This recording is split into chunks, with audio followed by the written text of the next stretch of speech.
Iniciar grabación. Ahí va. Entonces, lo importante es, a mí me escuchan, yo los escucho, más o menos lo de Pure Data se escucha. Igualmente, en teoría, ahora sí debería quedar todo grabando. A ver, probando. No me está tomando el audio del escritorio, porque propiedades de audio avanzadas, audio de escritorio. Agregar. No, hoy me corrió esto.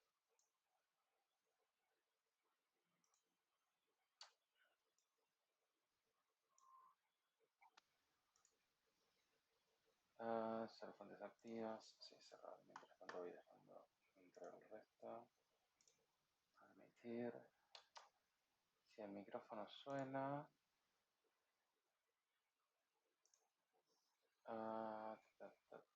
Cerrar ajustes.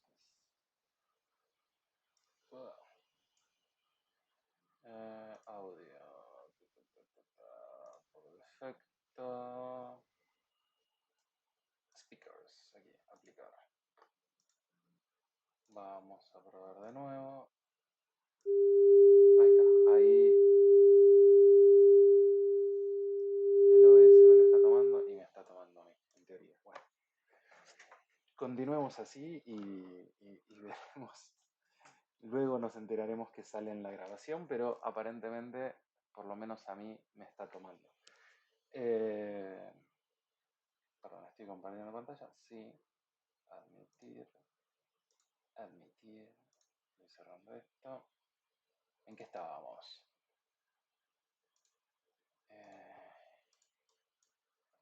Voy a volver a construir brevemente esto.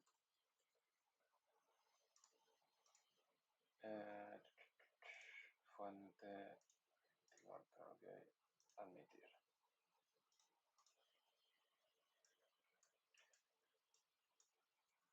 BP.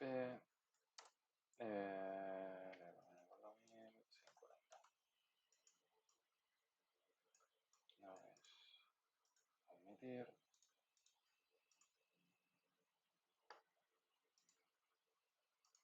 Bueno, acá, otro acá. Este era frecuencia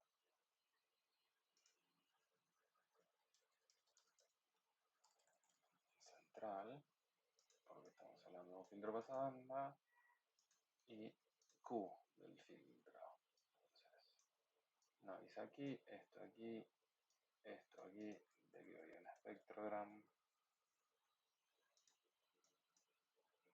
Lo teníamos aquí, de aquí vamos a un tab right, array 1,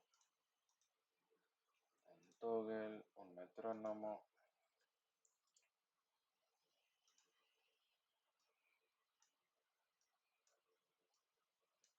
Pongo aquí un array.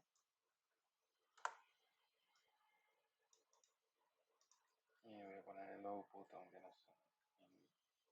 Input. Aquí. Admitir.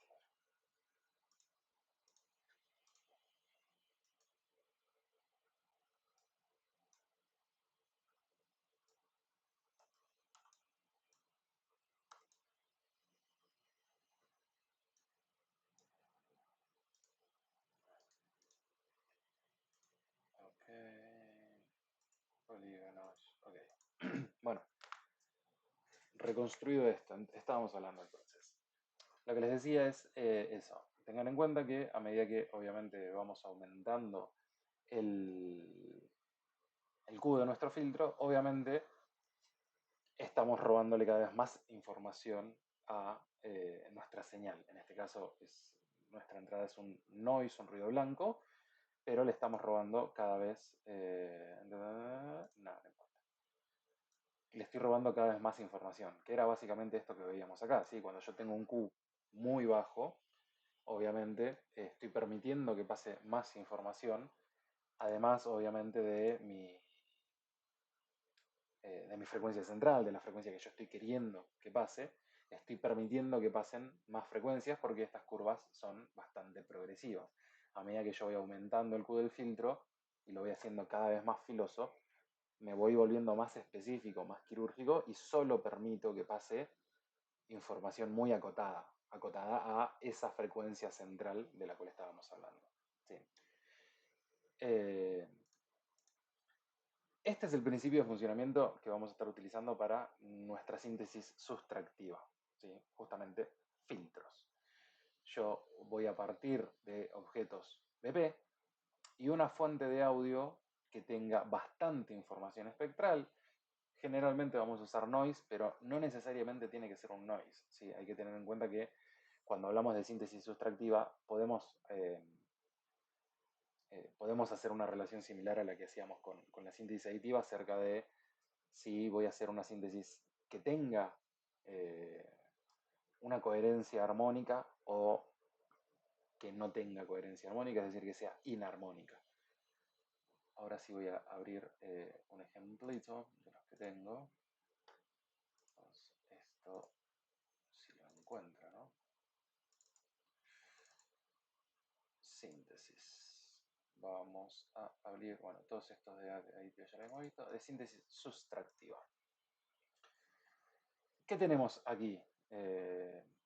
Básicamente, voy a correr esto para aquí, porque en realidad, si se dan cuenta, lo que me interesa es este módulo y los demás son básicamente repeticiones del mismo módulo.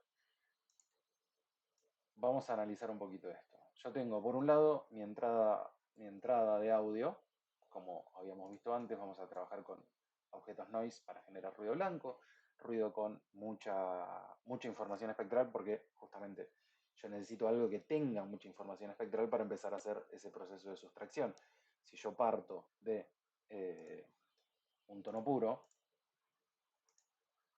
que era básicamente algo así, no sirve de mucho aplicar un filtro sobre esto, porque tengo una única frecuencia, es decir, no va a haber un proceso de filtrado. A lo sumo lo que va a pasar es que esta frecuencia va a subir o bajar de volumen, pero es una única frecuencia. Yo necesito justamente que sea algo con mucho contenido espectral para que cuando le aplique mi filtro, efectivamente haya información que borrar, ¿sí?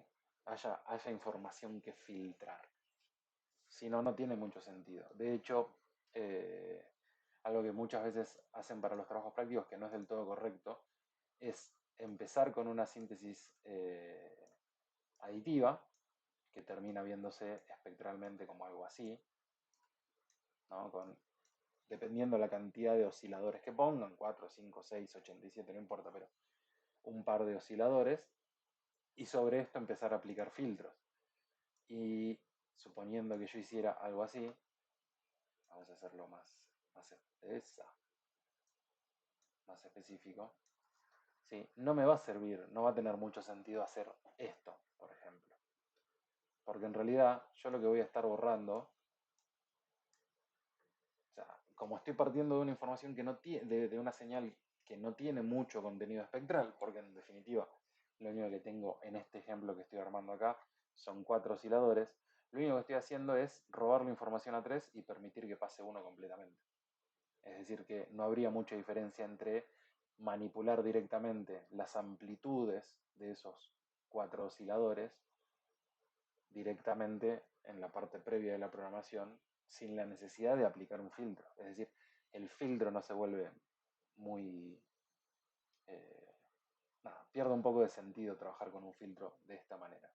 Lo interesante para hacer síntesis sustractiva, de nuevo, siempre es partir de señales que sí tengan mucho contenido espectral.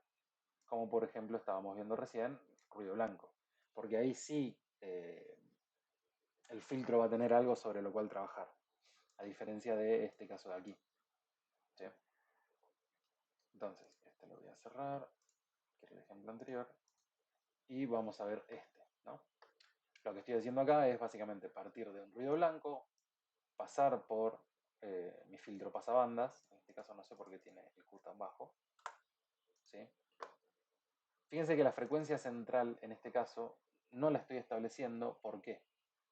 porque va a venir de esta partecita de código de acá. ¿Sí? ¿Qué va a estar ocurriendo aquí?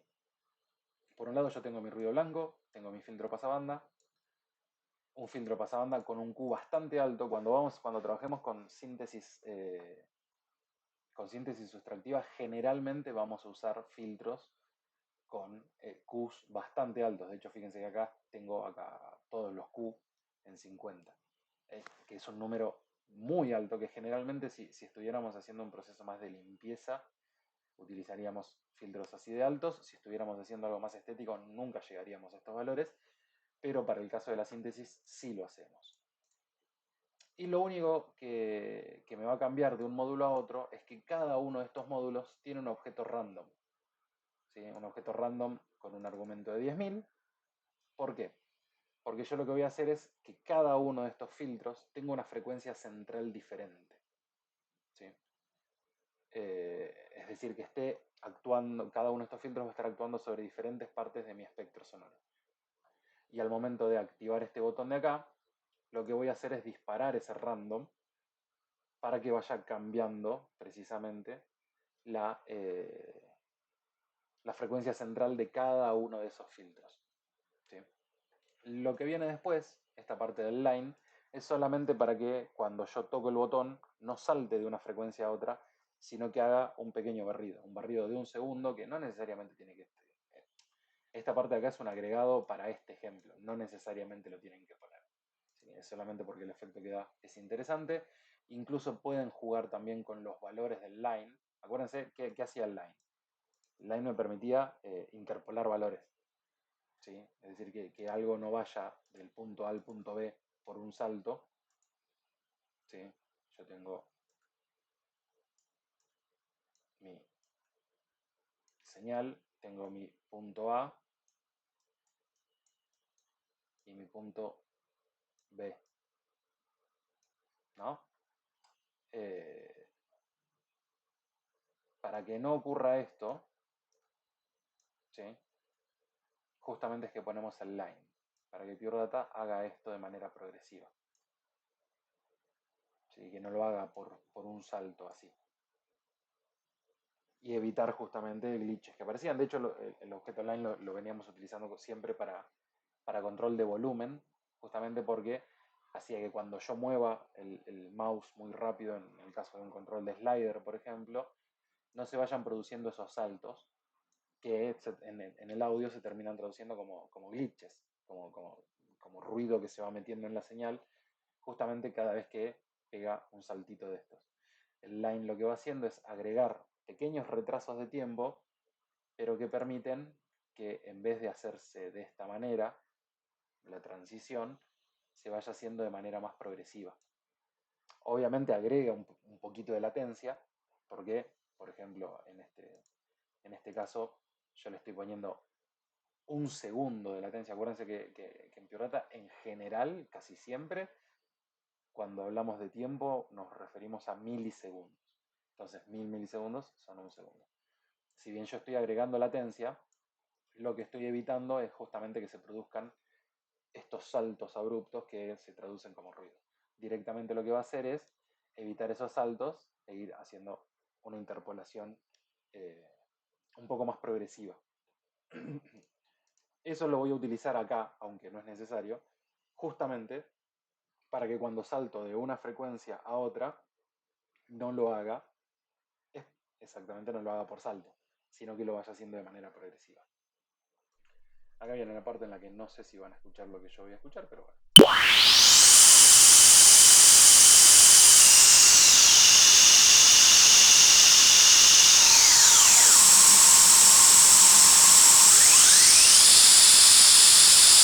Sí, no sé si lo habrán escuchado, pero precisamente lo que está ocurriendo es que cada uno de estos filtros está variando de frecuencias y lo podemos ver acá en el espectrograma. ¿Sí?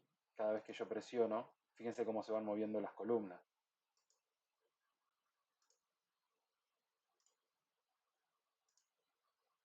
Y eso es lo que les decía, que ustedes podrían tranquilamente jugar con los tiempos de esos line para que algunos se muevan más lento, otros se muevan más rápido. Sí, 2000, no sé, este lo ponemos en 2000, este lo ponemos casi instantáneo.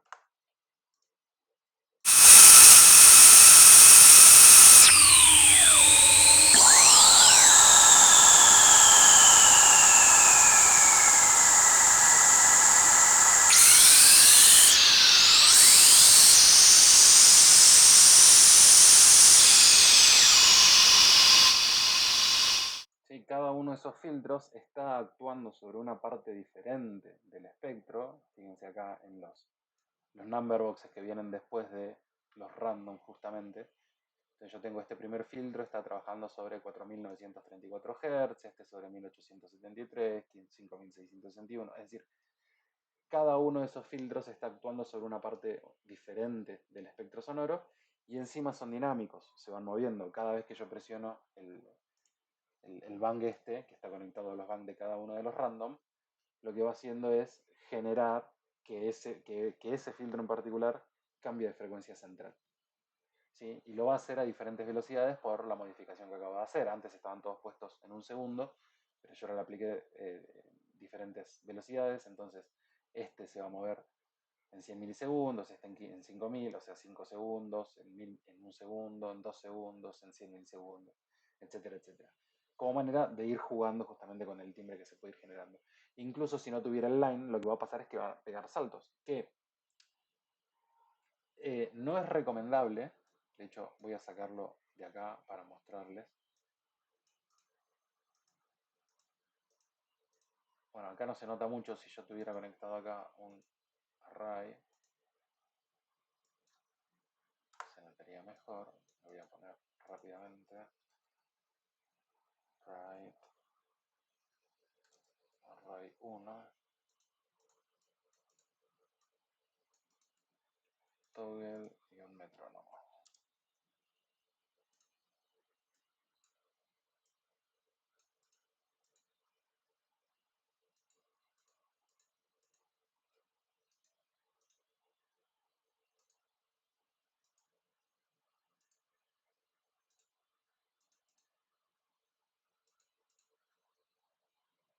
¿Qué pasa?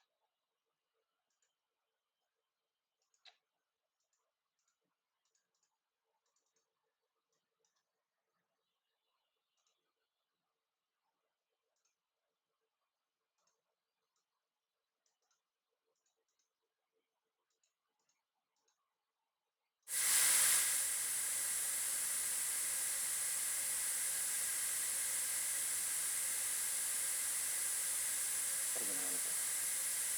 Ay, está bien.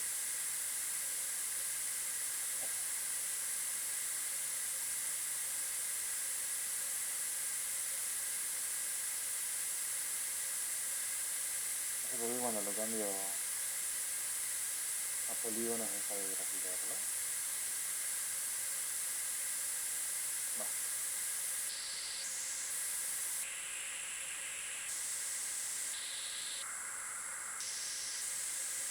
Ahí va. Bueno, igual no lo está llegando a graficar, pero lo que me puede ocurrir es que si el cambio es muy brusco, me genere picos que de nuevo se van a traducir como saltos en la señal, como glitches, como ruidos en la señal. ¿Sí? Por eso es recomendable tener el line, aunque tenga muy poco tiempo, aunque sea, no sé, 10 milisegundos, para darle justamente un pequeño tiempo de transición para evitar que ese salto, si es muy grande, se produzca instantáneamente y termine interpretándose como si fuera un ruido. ¿Sí? Después, bueno, hay diferentes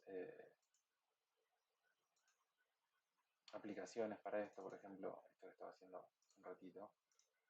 Esto lo voy a guardar. Acá ya fíjense que es algo muy similar a lo que estábamos viendo recién. De hecho, el módulo este es exactamente el mismo.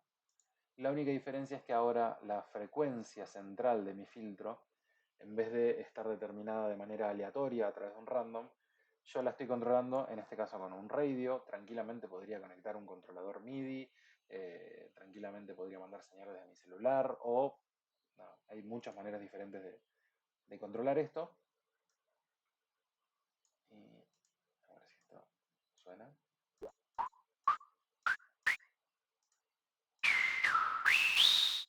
No sé si ustedes lo estarán escuchando.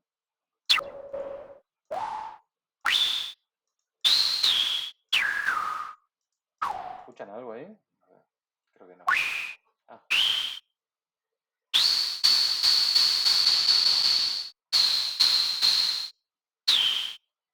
Y obviamente, bueno, después podría jugar un poco con esto.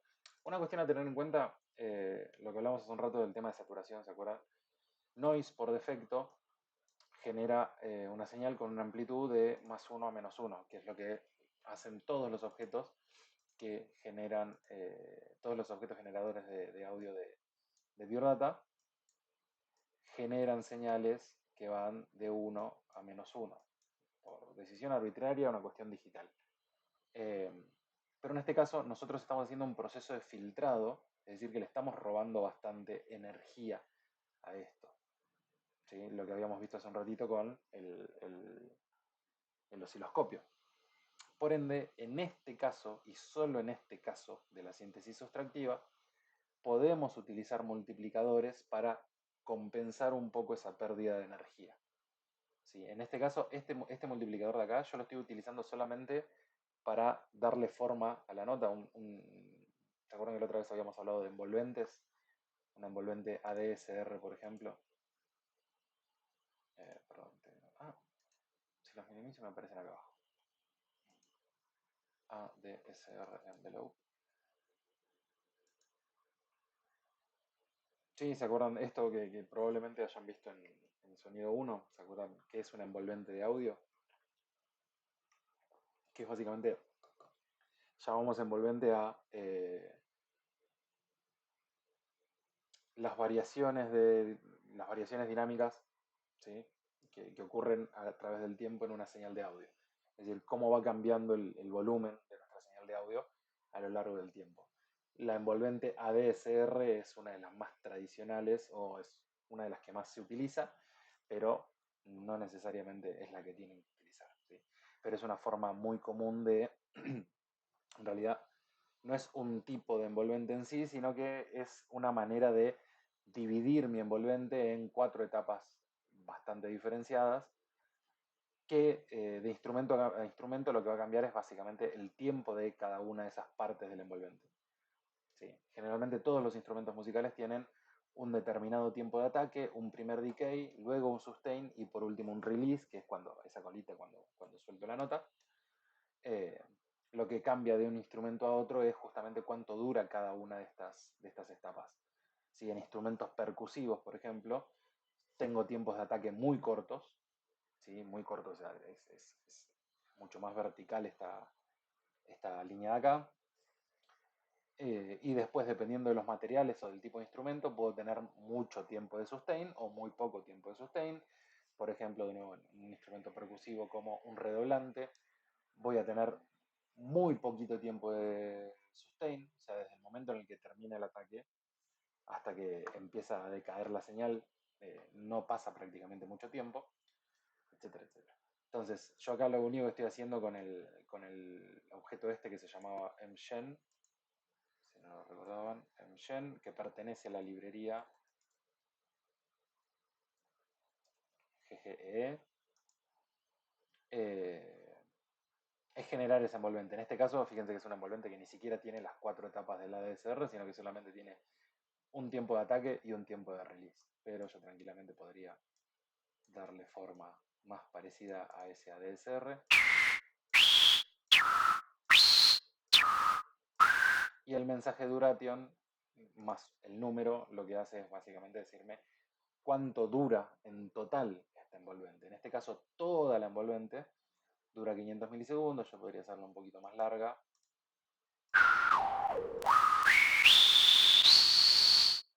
Pero bueno, a lo que iba con esto es que este multiplicador de acá, que viene precisamente del mgen, solamente está pensado para controlar esa variación dinámica, ¿sí?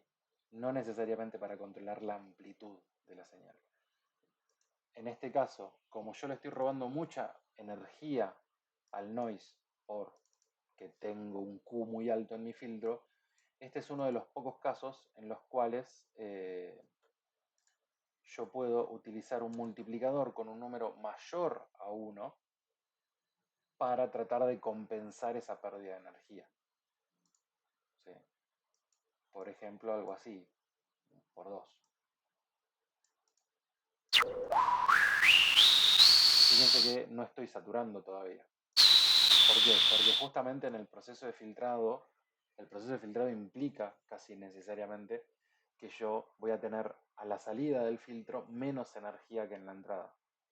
¿Sí? Entonces, dependiendo de qué tanta energía yo le haya robado a mi señal en ese proceso de filtrado, puede incluso llegar a ser necesario que yo compense un poco. Ojo nomás con esto, no pongan números exageradamente altos porque van a generar de nuevo saturación. Si yo acá le pongo un por 10, por ejemplo, voy a generar nuevamente que la señal sature. Pero muchas veces podemos llegar a poner un multiplicador acá para justamente compensar esa pérdida de energía. Algo contrario a lo que hacíamos en la síntesis aditiva. ¿Se acuerdan que en el ejemplo que habíamos visto de síntesis aditiva, vamos a volver aquí, síntesis.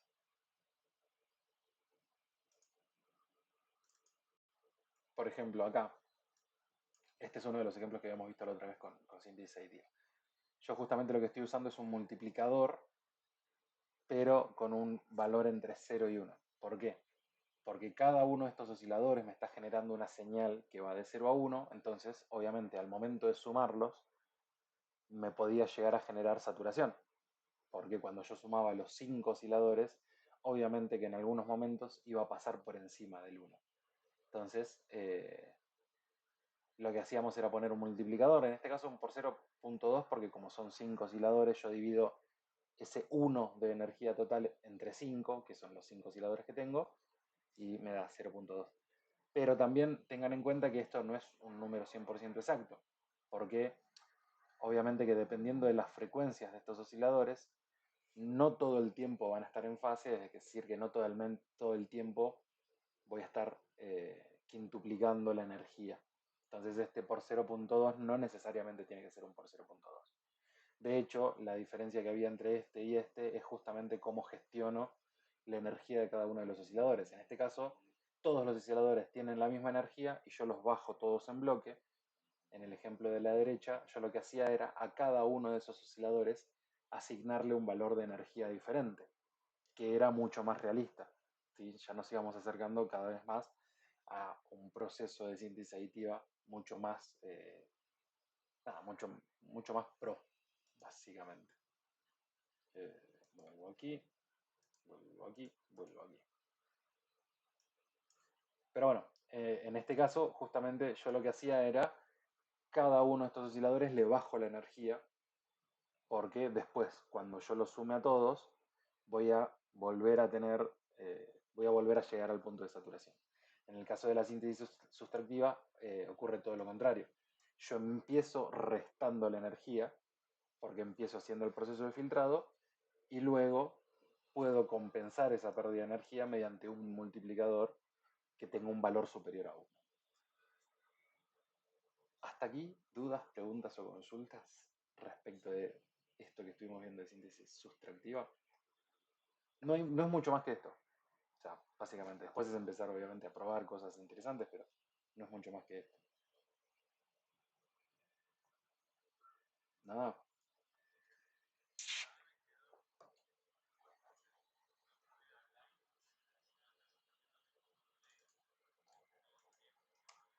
Claro, en realidad el objeto line lo que hace es generar esta interpolación.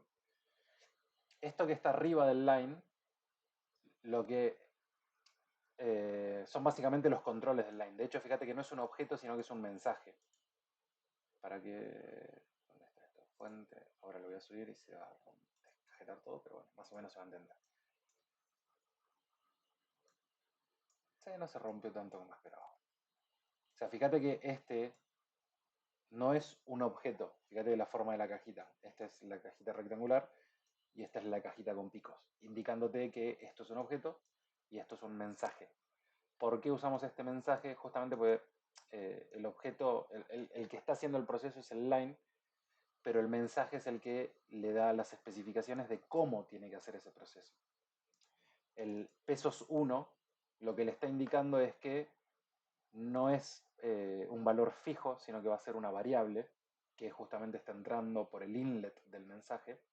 Es decir, que este pesos1 en realidad se está reemplazando por este 3520, ¿sí? Y cada vez que yo toco acá, se reemplaza automáticamente ese pesos1, por eso lo ponemos como pesos1, porque le estamos indicando en realidad al mensaje, bueno, acá va a haber un valor que va a estar cambiando constantemente, entonces yo no te lo doy de entrada. Simplemente te indico que acá va a haber un valor que va a estar cambiando. Por eso lo llamamos variable. Y el otro sí es una constante, que es el tiempo justamente. Es decir, cuánto tarda desde el valor en el que estaba, perdón, cuánto tarda en llegar desde el valor en el que estaba al nuevo valor una vez que vos apretaste el botón. ¿Sí? Yo aprieto esto, por ejemplo, y tardó en saltar del número anterior a este número 100 milisegundos. Es decir, yo le agregué una latencia de 100 milisegundos para que, justamente para que no haga esto. O sea, que estaba, perdón, sería, estaba acá, y en el momento en el que yo apreté el botón, lo que haría Pure Data automáticamente sería esto, saltar al siguiente valor. Para que no haga eso, yo lo que hago es agregarle esos 100 milisegundos, digamos que acá estarían los 100 milisegundos, entonces Pure Data lo que va a hacer es esto, y después sí se va a mantener. Bueno, voy a tratar de pegarle justo ahí, y ahí sí se va a mantener. Yo le estoy agregando estos 100 milisegundos de latencia a propósito, para que en vez de pegar este salto, lo haga de manera progresiva y justamente no se escuche como esos glitches. Pero en realidad el mensaje arriba del line, lo único que está haciendo es decirle al line cómo tiene que hacer ese proceso. Pues si yo no le pongo un mensaje y lo mando directamente, el line no es como si no estuviera. O sea, directamente va a saltar al número que le llega. Con el mensaje yo le digo no saltes, sino que tomate 50 milisegundos extra, en este caso, en el otro en 100, en este son 50. Tomate 50 milisegundos extra, pero en vez de saltar de una, trata de llegar de manera más progresiva. Tan progresivo como puedas en esos 50 milisegundos. Obviamente, cuanto más tiempo le des, más progresiva va a ser la curva, pero obviamente le estás agregando más tiempo. ¿Sí? Si vos le podés poner acá tranquilamente 15 segundos. Esa curva va a ser súper progresiva, no va a haber ningún salto, ningún glitch, nada. Pero cada vez que vos muevas este slider, en este caso, vas a tardar 15 segundos en llegar al nuevo valor. Lo cual, dependiendo de lo que estés haciendo, te puede jugar en contra, porque, por ejemplo, una cosa es, en el ejemplo este del ADSR, ¿no? Que yo estoy controlándolo que estoy usándolo para controlar la envolvente de mi señal. Todo bien. Pero supongamos que vos tuvieras variaciones medio rápidas, ¿sí? Y que necesitas que sean medio rápidas. Si vos pones un line muy largo, lo que te va a pasar es que en realidad todas estas variaciones del medio se las va a comer. Va a ir directamente de acá hasta acá. Va a ser esto. Si vos pones tiempos muy largos. Pero de nuevo, depende mucho del proceso particular que estés haciendo en ese momento. Va a haber ocasiones en las que sí usas line largos porque está todo bien, como veíamos por ejemplo en el otro, que era, en este ejemplo de acá, por ejemplo, vale la redundancia, que yo le estoy dando un segundo a cada uno de los line. Ese segundo podría parecer un montón de tiempo, pero para este proceso en particular no importa porque es un proceso medio estético. ¿Sí? De hecho, yo quiero que se vayan haciendo esas curvas y que las frecuencias se vayan cruzando. Porque lo estoy usando para otra cosa. Pero en el caso de control de volumen, como era el de la síntesis aditiva, si yo acá pongo tiempos muy largos, lo que me va a pasar es que si yo hago un movimiento medio rápido acá, el propio line se va a comer ese movimiento. Porque le estoy dando demasiado tiempo en el medio, entonces directamente todas estas variaciones se las morfa el line. El propio line es el que está quitando todas estas variaciones dinámicas en el medio. De nuevo, depende de en qué momento lo estés usando, es cuando vas a usar tiempos más largos o tiempos más cortos. Generalmente cuando es para control de volumen, trabajamos con tiempos cortos, ¿sí? 10, 20, 50 milisegundos, 50 milisegundos, sí, perdón, eh, que son tiempos totalmente aceptables para control de volumen y te permite que no haya esos saltos, esos glitches. Pero después para aplicaciones estéticas vos podés ponerle tiempos larguísimos. ¿Sí? Si ten en cuenta que esos tiempos larguísimos obviamente hacen que vos después no puedas tener variaciones dinámicas rápidas, porque estás acotado al tiempo del line. Pero en realidad el mensaje lo único que hace es ese, el mensaje lo único que hace es ordenar cómo va a funcionar el line. Es decir, bueno, del punto A en el que estabas anteriormente al punto B que acaba de llegar, no saltes. Tarda un tiempito más, pero hacelo progresivamente. ¿Sí? ¿Se entendió? Bueno, ¿alguna otra duda? Pasamos a lo que sigue. Asumo el que cayó otorga, así que pasamos a lo que sigue. Hasta aquí, síntesis sustractiva. ¿Sí? Ya vimos síntesis aditiva, vimos síntesis sustractiva. Ahora hablemos de modulaciones, que es un tema que me encanta. Vamos a hablar específicamente de dos tipos de modulaciones. Una tercera que en realidad es una variación de una de las dos que vamos a ver. Modulación en frecuencia y modulación en amplitud.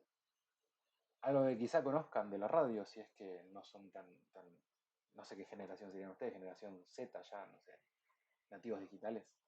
Eh, pero bueno, habrán escuchado la radio alguna vez, no sé si han llegado a usar la radio de AM/FM, pero precisamente el nombre lo toma de estos dos tipos de modulaciones que hacemos. ¿Qué es una modulación? Empecemos por ahí, ¿no? Básicamente llamamos modulaciones a procesos en los cuales una señal es intervenida por otra señal. ¿Sí? Los tipos de modulaciones justamente se dan de cómo se hace eh, ese cruce entre las dos señales. ¿Sí? Ahora vamos a hablar principalmente de AM, que es modulación en amplitud, y FM, que es modulación en frecuencia.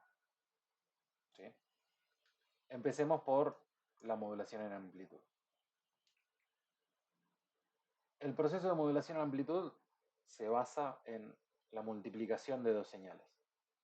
¿Sí? Yo tengo mi señal A y mi señal B, y lo que hago es directamente multiplicarlas. Entonces, ¿qué va a pasar? La amplitud de una de mis señales va a estar afectando a la amplitud de la otra señal. Por eso llamamos modulación en amplitud. Generalmente llamamos a una de mis señales señal portadora y a la otra de mis señales señal moduladora. Pero como se trata de un proceso de multiplicación, ¿sí? Matemáticamente sabemos que el orden de los factores no altera el resultado. Si yo hago, vamos a decirle a esto B y a esto A, B por A es lo mismo que A por B.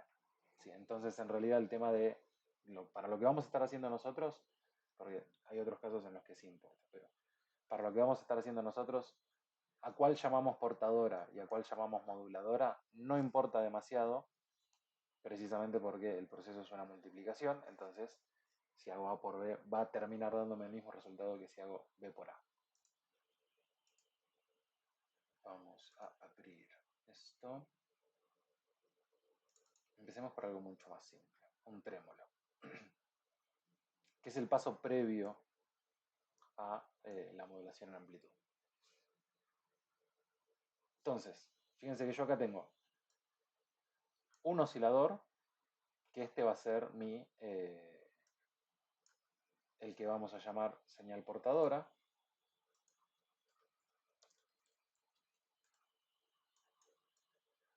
Este de aquí. Y otro oscilador, al cual yo voy a llamar señal moduladora. ¿Sí? Y fíjense, independientemente, no le den pelota a esto, de momento, a estos pasos que hay entre las dos señales, pero fíjense que lo que yo termino haciendo, básicamente, es multiplicar mi señal A por mi señal B.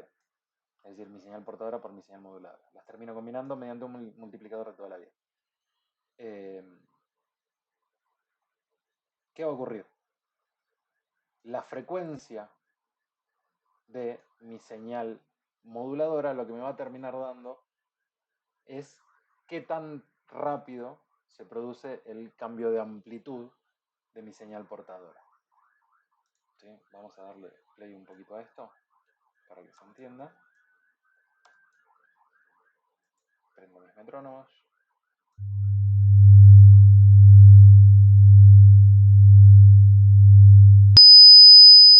No, mucho. Perdón. ¿Escuchan ahí lo que está ocurriendo? ¿Qué está pasando?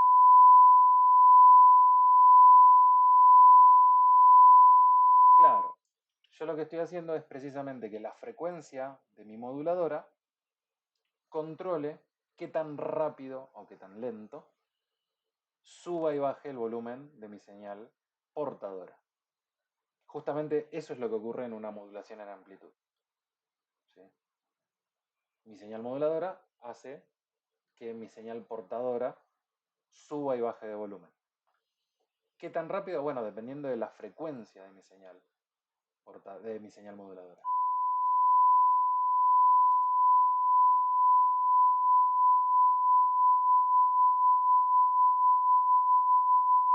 ¿Sí? Ven que cada vez lo va haciendo más rápido.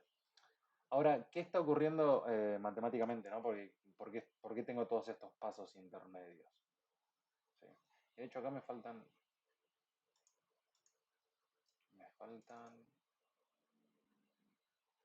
No, bueno, es lo mismo, pero me faltan comentarios aquí. Entonces, vamos a desglosar un poquito cada una de estas etapas. Esto lo voy a correr para allá. Y esto lo voy a mover un poquito. Entonces yo tengo mi señal portadora, no hay mucha ciencia acá, tengo mi oscilador con su correspondiente control de frecuencia y va al multiplicador. Punto. Al inlet caliente de mi multiplicador. Lo que me interesa es lo que está ocurriendo aquí. Tengo un oscilador también con su control de frecuencia. Algo que dijimos de hecho hace un ratito, el oscilador, este oscilador, ya se me está acabando el tiempo de nuevo. Este oscilador genera una señal senoidal que oscila justamente entre 1 y -1. Y acá es la diferencia entre, acá es donde ocurre la diferencia entre lo que llamamos modulación en amplitud, o AM, y modulación en anillo, o RM por ringing modulation. ¿Sí? La diferencia la dan estos objetos que vienen después, básicamente. En la modulación en amplitud, yo lo que hago es normalizar mi señal moduladora para que no me genere variaciones de fase en la señal portadora. ¿Qué es esto? ¿A qué me refiero con esto? Este oscilador también oscila entre +1 y -1. ¿Sí? Es decir, si yo no tuviera todos estos objetos, lo que va a ocurrir, yo puedo multiplicar directamente esto, pero fíjense lo que está ocurriendo en el resultado. Voy a bajarle un poquito la frecuencia para que se note mejor.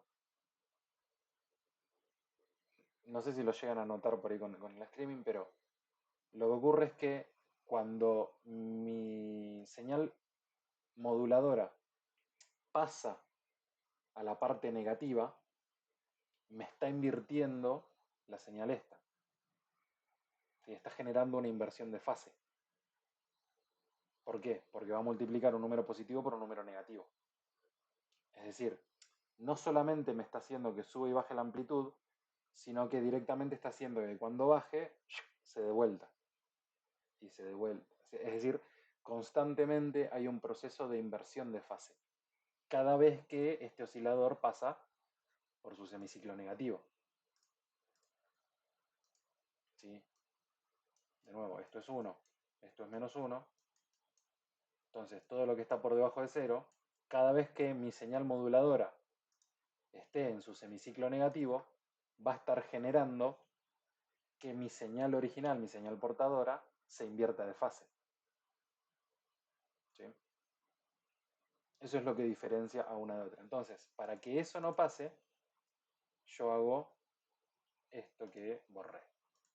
Perdón, lo voy a abrir de nuevo porque es cierto que estoy en Extended. Y Extended no permite apretar Control Z más de una vez. Detalle, si no lo sabían, Extended solo permite apretar Control Z una vez. Así que si van a trabajar con Extended, siempre guarden backups porque no existe el, bueno, después aprieto Control Z. No. Una vez que lo hicieron, solo tienen un arrepentimiento. Entonces, ¿qué va a pasar? Yo tengo mi señal original, que genera justamente esta señal. Este oscilador genera una señal entre más 1 y menos 1. Lo paso por un sumador, le sumo una unidad. ¿Cómo va a quedar ahora mi señal resultante? Esto ya no va a ser así. Esto va a ser 0, 2. Porque yo siempre le estoy sumando 1. Cuando esté en menos 1, más 1, llego a 0. Cuando esté en su pico máximo, que era 1 positivo, más 1, 2. O sea, yo siempre a cada una de las muestras le estoy sumando 1. Todo el tiempo. Entonces lo que hice fue desplazar toda esta señal a la parte positiva. Con eso ya me alcanza. O sea, yo acá podría, estos dos de acá cumplen otra función. Yo acá ya podría dejar la cadena. Y ya no voy a tener esas inversiones de fase. Obviamente, cuando mi señal moduladora llegue a 0, va a estar generando que la amplitud en la señal portadora sea 0, pero no voy a tener nunca una inversión de fase porque mi señal moduladora nunca se va para números negativos. ¿Se entiende lo que está ocurriendo hasta aquí? ¿Estamos? Más o menos, ¿sí? De hecho, bueno, vayan fijándose lo que pasa en estos arrays, ¿no? El primer array directamente toma la señal... ¿qué pasa ahí? No le puse frecuencia.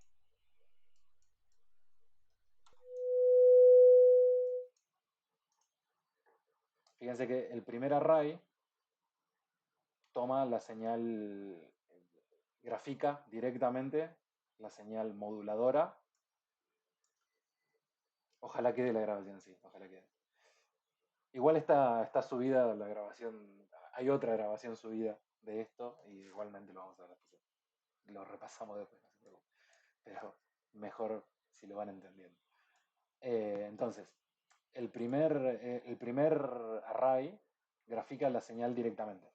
Fíjense que, acuérdense que yo dejo los arrays por defecto, entonces el pico acá arriba es 1 positivo, el pico acá abajo es 1 negativo. Fíjense que la señal va de 1 positivo a 1 negativo. 1 positivo, 1 negativo. Después de pasar por el sumador, ¿qué está haciendo? No va nunca para los números negativos, va de 0 a 2. De 0 a 2. De 0 a 2. Y después venían otros dos procesos que yo ahora los borré porque quería que nos concentremos principalmente en esto, que son para que nunca llegue la señal a 0. ¿Por qué? Porque a fines prácticos no hay gran diferencia entre una modulación en amplitud y lo que conocemos como un trémolo. Un trémolo, no sé si alguna vez vieron un trémolo de guitarra o el trémolo que uno hace cuando toca. Hay muchos instrumentos en los cuales se puede hacer trémolo y otros en los que no. Que es justamente ese efecto de sube y baja el volumen. ¿Sí? Por ejemplo, en la guitarra, cuando uno está tocando, lo que puede hacer es ligeramente levantar el dedo de la cuerda y hacer que vibre, básicamente, entonces sube y baja el volumen, o directamente puede enchufarlo a un pedal de trémolo que lo hace de manera automática. Pero lo que está haciendo es básicamente eso, es afectar el volumen. No le afecta a la frecuencia, sino al volumen. Lo único que hace es sube y baja el volumen determinada cantidad de veces por segundo. El tema es que acá, cuando obviamente mi señal moduladora llega a cero, va a generar que el volumen de mi señal portadora llegue a cero. De hecho, fíjense que este array 4 es el resultado final, o sea, ya la salida del proceso de modulación. Fíjense que cuando esto llega a cero, esto también llega a cero. Y acá tengo otro problema, que yo levanté todo de parejo y estoy llegando a 2. ¿Y qué pasaba cuando multiplicaba por 2 un oscilador? Bueno, me estoy pasando del punto de saturación. Fíjense que, de nuevo, este es el 1, este es el menos 1. Estoy generando que la señal sature.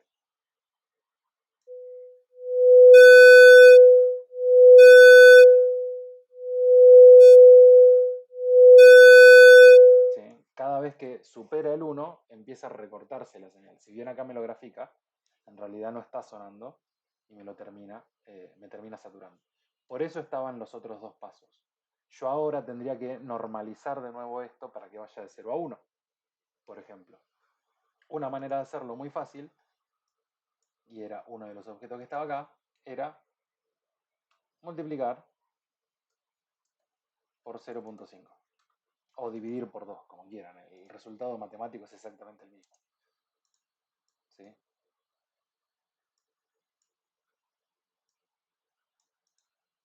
Y voy a conectar esto a mi array 3. Entonces, fíjense lo que está pasando ahora. Ahora mi señal moduladora ya no pasa nunca al 2. Directamente sigue teniendo exactamente la misma frecuencia, pero ahora oscila entre 0 y 1, 0 y 1, 0 y 1. ¿Sí? Entonces, acá, fíjense el resultado, el resultado al final del proceso, ya no va a generar nunca saturación.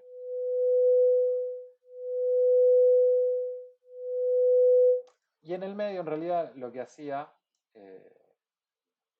o mejor dicho, como estaba planteado este patch originalmente, lo hacía de otra manera. Porque para evitar que yo llegue a cero, en realidad agregaba lo hacía en dos pasos diferentes. Primero, multiplicaba la señal, en vez de multiplicarla por 0.5, la multiplicaba por 0.25 y después le sumaba 0.5.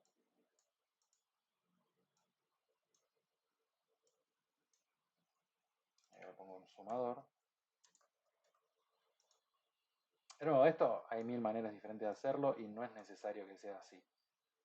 Pero lo que termina ocurriendo acá, fíjense que ahora yo lo que estoy haciendo es que esto oscile solo en la parte superior. Incluso podría poner esto en 0.5 y seguiría oscilando. Fíjense el array 4. O sea, lo que está haciendo ahora es que va del volumen máximo a la mitad de volumen. Volumen máximo, mitad de volumen. Nunca llega a cero el volumen. Perdón, con 0.5 me pasa. Sí o sí tiene que ser 0.5. ¿Sí? O sea, nunca, ahí lo que estoy logrando es que nunca me pase, pero tampoco llego nunca a cero. O sea, lo compensé de las dos maneras. Esto para hacer un trémolo. Cuando nosotros hacemos modulaciones no nos importa que llegue a cero, pero para hacer un trémolo, pero como es el punto de partida, para hacer un trémolo está bueno que no llegue nunca a cero. Igualmente, cuando ustedes, por ejemplo, volviendo al ejemplo de la guitarra, ¿no? Y del pedal, cuando ustedes se compran un pedal de trémolo, tiene un potenciómetro y un controlcito que dice depth o profundidad, que justamente es lo que está diciendo es esto. Bueno, ¿llega a cero o no llega a cero? O sea, ¿qué tan profundo es esa bajada de volumen? O sea, ¿apaga totalmente en algún momento o solo baja un poquito? ¿Sí? Y hay diferentes maneras de hacer esto. Yo acá lo estoy haciendo paso por paso para poder graficarlo, para que sea un poquito más fácil de entender qué está pasando en cada una de las etapas. Pero yo tranquilamente podría reemplazar eso por este objeto de acá. ¿Sí? ¿Se acuerdan que habíamos visto, habíamos hablado del objeto EXPR? El objeto EXPR, bueno, tengo que ponerle acá un valor.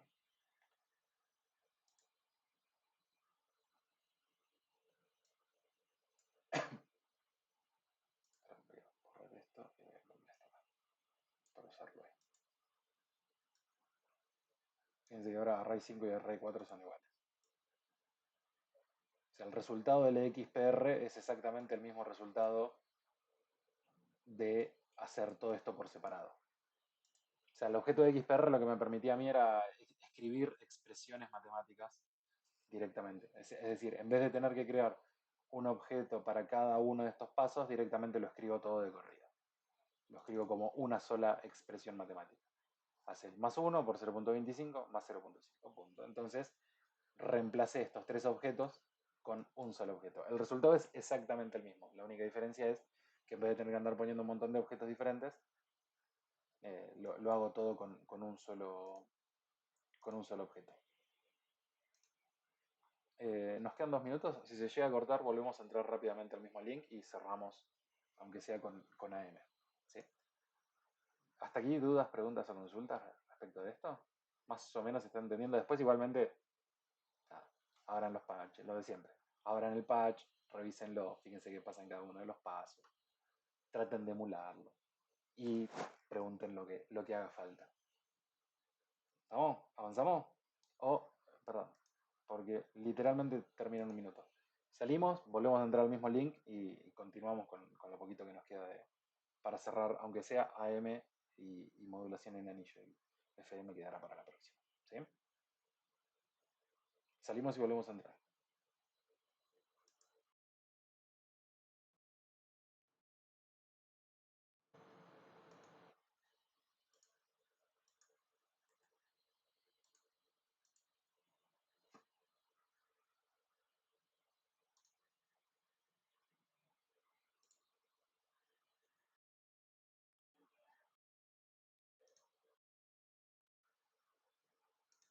Ah, bueno.